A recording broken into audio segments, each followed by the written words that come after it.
ازيكم يا حبايب قلبي؟ عاملين ايه؟ يا رب تكونوا بخير. تعالوا نفرز التوم النهارده مع بعض بطريقه حلوه قوي، وكمان هنعمل التوم البودره. وهقول لك كمان على خطوه مهمه جدا اغلب الناس ما بياخدوش بالهم منها، عشان التوم يفضل معاك ابيض وجميل من السنه للسنه. يلا بينا نسمي بالله ونصلي على الرسول ونبدا، بس ما تنسوش تشجعوني بتعليق ولايك حلو منكم كده يرفع لي الفيديو. هبدا انضف التوم بتاعي بالشكل ده كده اهو. اول حاجه بشيل الجذور دي كده، بنضفها كويس، وبشيل اول طبقه من فوق كده اللي هي البيضه الرقيقه دي بالشكل ده كده اهو، وبرميه. واي عروق بقى دبلانه من الخضره دي او صفرة بشيلها برضو بالطريقه دي كده اهي. اول واحده بس كده من فوق بالشكل ده كده اهي بشيلها وارميها. باجي من هنا بقى كده واقطع كل الحاجات الصفرة دي، بقطعها بالسكينه وبرميها، بخليها معايا بالشكل ده كده اهي. وباخد بقى الجزء اللي تحت خالص ده وبحطه لوحده، واللي في النص ده لوحده برضو اهو، واللي في الاخر دي لوحدها اهي بالشكل ده كده. بفضل بقى لحد ما بعمل الكميه بتاعته كلها بالشكل ده كده.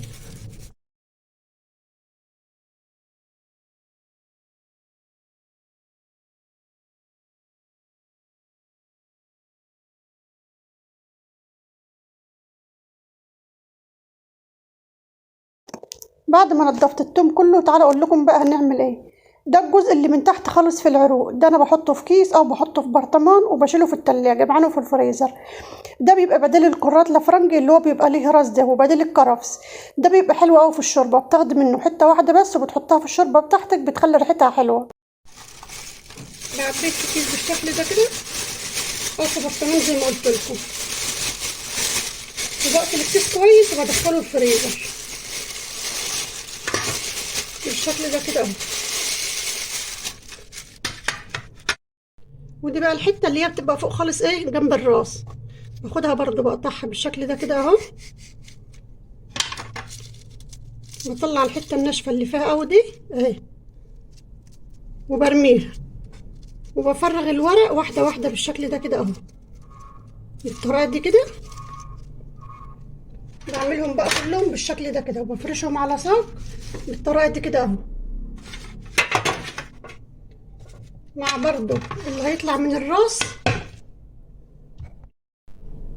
وراس التومه بفتحها بالشكل ده كده اهو بالسكينه برضو كده بالنص، وبطلع الحته الناشفه اللي هي بتبقى فيها اهي وبرميها. وباخد بقى القشره اللي بره بالطريقه دي برضو كده اهي، بقشره بالشكل ده كده.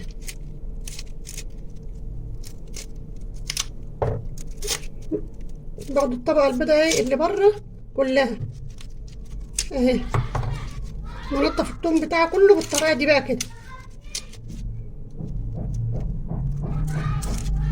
اهو. الطبقه اللي بره بس، يعني مش هنقشر كتير ولا حاجه اهو. بنضفه بالطريقه دي كده، باخد القشره دي بقى وبحطها في الصاج. بعد ما بعمل الكميه كلها واخلصها باخد بقى الصاج ده بسخن الفرن، وبعد كده بهدي النار بتاعته تماما، بخليه زي الشمعه كده، وبدخل الصاج الفرن، وكل شويه بقلب فيه من فوق لتحت كده اهو عشان خاطر ينشف معايا كويس. بعد ما بينشف باخده وبطحنه في الكبه وبعمله توم بودره، بتبقى ريحته قويه وحلوه قوي احسن من اللي بنشتريه من بره كمان. وانا بنضف بشيل اول طبقه من الفص بالشكل ده كده، هي بتتشال بكل سهوله ما بتاخدش وقت خالص، بس هي بتبقى خشنه شويه اول طبقه، فمش بتتفرم في الكبه كويس وبتبقى باينه في التوم مش حلوه. بشيلها بالطريقه دي كده اهي، اول طبقه بس كده من فوق اهو بالشكل ده كده. هي الطبقه الخشنه بتبقى موجوده في الفص اللي بره في اول الراس، انما الراس من جوه بتبقى التومه خضرا خالص بالشكل ده كده اهي، فبحطه زي ما هو كده، ما لحقتش تبقى خشنه يعني من القلب اهي.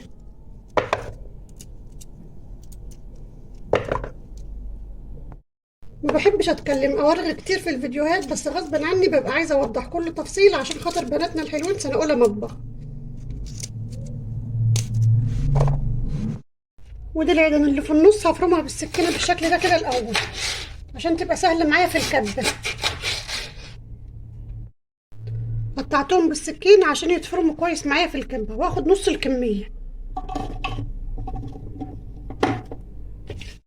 ومقطعه فلفل اخضر على فلفل احمر، نصه بارد والنص التاني بيحرق، عشان مش عايزه التتبيله بتاعتي تكون حراقه قوي. لو انت عايزه تعمليها فلفل بارد بس اعمليها براحتك.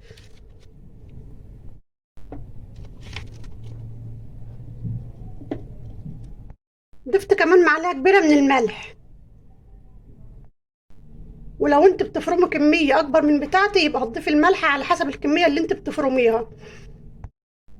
ودوق التتبيله على لسانك كده هتحس بطعم الملح فيها، يبقى هي كده ملحها مظبوط معاكي. وهضيف عليهم شويه من التوم، حوالي كده راسين كبار.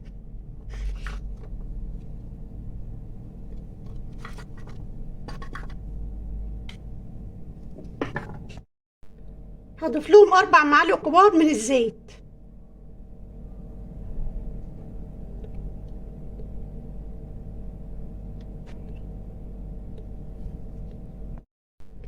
وبرضو الزيت انا ضايفاه على حسب الكميه اللي هفرمها.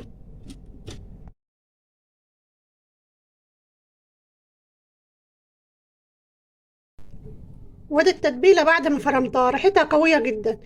بتحتفظي بقى في الفريزر، بتبقى جاهزه عندك. بتطلعي لتتبيلات السمك، طماطم مخلله، بدنجان مخلل، بتبقى حلوه قوي. هعمل التتبيله التانية معايا هنا شويه من الكرفس، هضيف عليهم برضو حوالي راس من التومه. وادي بقيت العيدان اهي. وهضيف شويه من الفلفل الاخضر.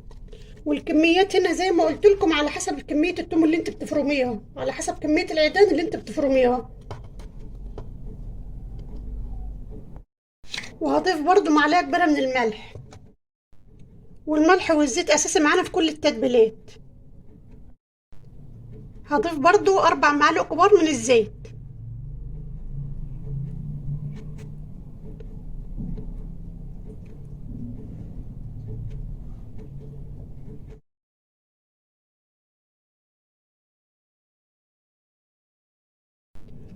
وادي التتبيله التانية بتبقى حلوه قوي في تتبيلات الفراخ واللحوم. الحاجات دي كلها بتجهزيها وتحتفظي بقى في الفريزر، بتسهل عليكي بعد كده كتير. بس وانت بتفرمي بخلي العيدان بتاع التوم في الكبه من تحت عشان تتفرم معاكي كويس. معايا 5 كيلو توم، هضيف عليهم كيس ملح صغير من ده مكتوب عليه 150 جرام. بس انا كباهم في المج اهو، وبنفس المج برضو هضيف عليهم مج وربع من الزيت. دول مش ال5 كيلو كلهم، انا كنت فرمه منهم شويه اهو. وزعي الملح والزيت على كميه التوم اللي انت بتفرميها لحد ما تضيفي الكميه كلها. وانت بتضربي في الكبه تدوسي تكه وتقفلي تكه وتقفلي، عشان التوم ما ينعمش معاك قوي ويروح زي الميه، لانه بيتفرم بسرعه ما بيستحملش.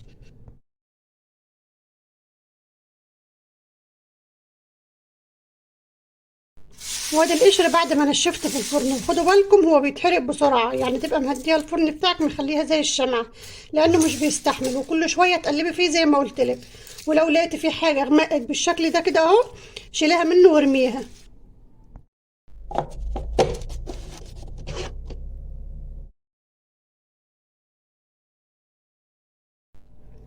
وادي التوم بعد ما فرمته وخلصته وعبيته بالشكل ده كده زي ما انتوا شايفين. هقول لكم بس على حاجه مهمه، وانت بتفرموا في التوم حاولي تشتغلي فيه بسرعه، ما تطوليش. يعني وانت بتفرمي افرميه كله مره واحده وعبيه بسرعه، ودخليه التلاجة. يعني ما تقفيش تفرمي شويه وتروحي تعملي حاجه وترجعي تكملي، لا. في الوقت ده التوم بيأكسد معاكي، لونه بيغير شويه بس كده، بتلاقي لونه اصفر شويه بس مش بيبقى ملحوظ قوي. بتيجي بعد كده تدخليه التلاجة وتيجي تطلعيه تعملي منه، وبتلاقي لونه مغير لان هو مأكسد معاك اصلا من قبل ما يدخل التلاجة. يعني لما بتسيبيه في الهوا شويه كده لونه بيأكسد وبيغير. فوانت شغاله حاولي كمان اللي تفرميه حطيه في حاجه في علبه وغطي لحد ما تخلصي الكميه بتاعتك، وعبيها ودخليها التلاجة على طول. ولما تيجي تطلعي منه كمان طلعي حته وتدخلي الكيس بسرعه، ما تطلعهوش تركنيه جنبك على الرخامه لحد ما يبدا يفك وتيجي تدخليه، بيغير برضو لونه بسرعه.